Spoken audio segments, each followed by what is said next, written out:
Math কোশ্চেনটি দেখো, ধরনের ম্যাথস কন্ডিশনগুলো যদি এক্সামে আসে আমি তোমাদের কত দ্রুত করাতে পারি একটু মনোযোগের সাথে দেখো। প্রথমে যে কাজটি করবে 5 + 3 দেন 8, 5 - 3 দেন 2 × 2।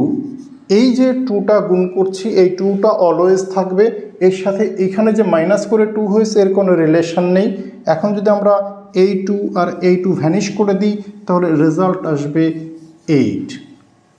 বিষয়টা কি দাঁড়ালো, এই দুটোকে যোগ করব 8, এইটার থেকে এটা বিয়োগ করব 2, অর্থাৎ রুট নিয়ে মাথা ঘামানোর কোনো দরকার নেই, এবং এর সাথে একটা আমরা 2 গুণ করে দিব, তাহলে আমাদের কাঙ্ক্ষিত রেজাল্ট চলে আসবে 8। এটা যদি বুঝে থাকি এইটা করার দায়িত্ব নিশ্চয় তোমাদের। আর আমার ভিডিওগুলো যদি ভালো লেগে থাকে প্লিজ চ্যানেলটি সাবস্ক্রাইব করো।